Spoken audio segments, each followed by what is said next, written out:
Hello guys, and welcome back to Tragic Backstories, a show where I tell you some sad stories suitable for a certain character and put them into a video for you. I am your beautifully dressed host, who's in her beautiful winter BJs, Lola the Skeleton Wizard.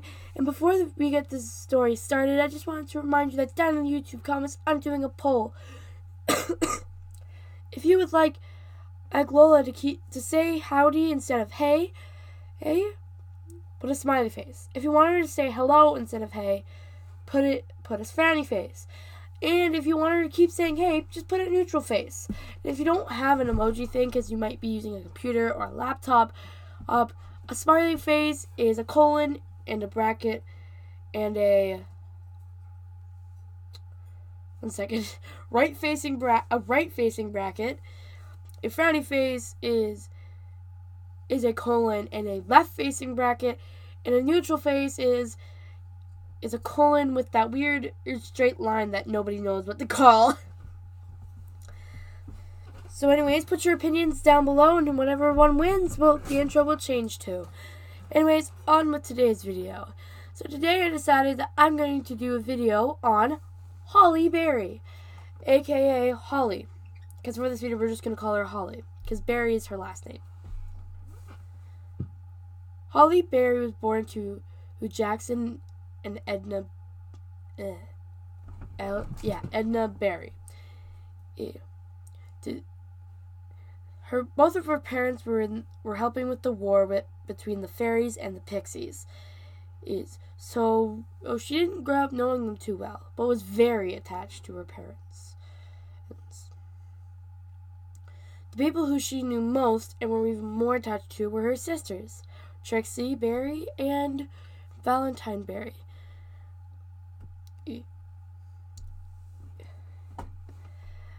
Valentine was more of the combative type. She liked to get her hands dirty. She liked using the punching bag that her parents had downstairs and practicing her powers on old dummies that she found at the dump.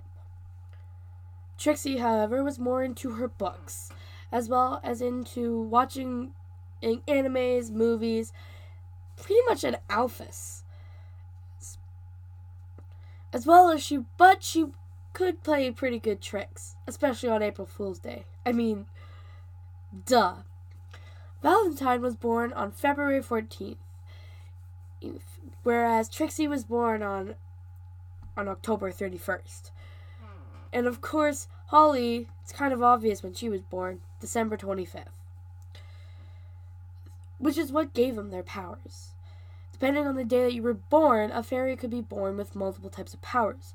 If they were born on a normal day, their powers would depend on what their parents were, or what they did for a living, or trained themselves to do. But if you were born on a holiday, you would be known as that type of fairy.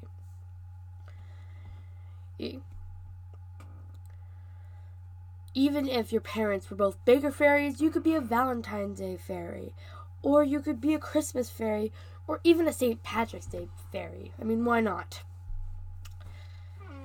Holly took after Valentine.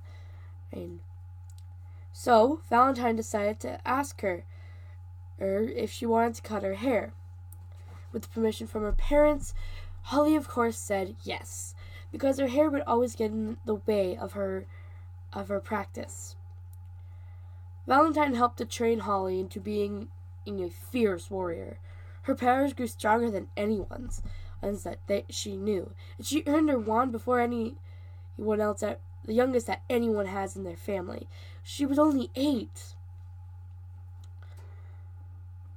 One day, though, the day that the war between the fairies and pixies were bound to end. Amelia was one of the pixies. She was one of the child pixies, so she wasn't fighting in the war. But she was wandering around, and Holly found her. She asked what she was doing in the fairy town when she could get hurt.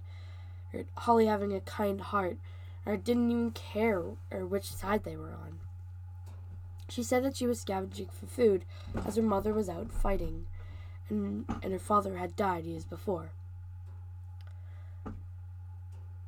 Sadly, they heard a loud bang and found out that Amelia's mother was actually fighting Holly's parents. And had just hit the finishing blow. Holly zoomed up and tried to hurt her, and she did, ending up with a scar across her eye.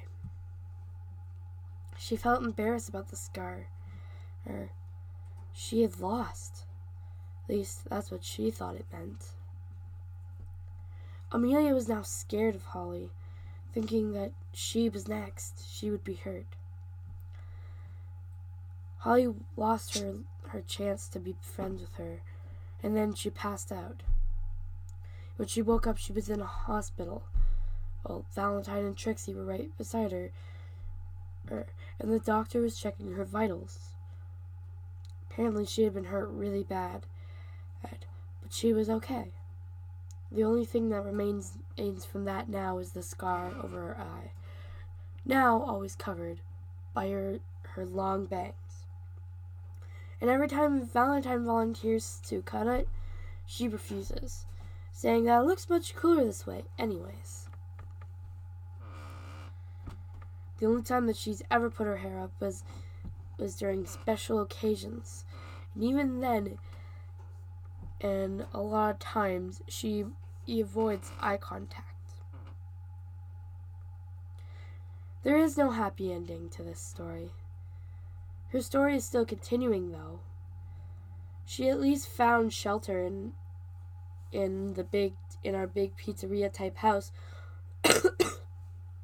and regained her friendship with Amelia. But there really is no ending to that story, except for the scar. If you like this series, make sure to destroy that like button. And because it hurt Chelsea, and Chelsea's the innocent being that can't be hurt. Make sure you press that subscribe button because it hurt Silver. She's also an innocent being that shouldn't even be touched. And that bell icon, well, press it to make sure it's ringing so it annoys both of them. Anyways, thank you for watching. Have a good day, mate. Hey, have a good day. Peace out, my dudes.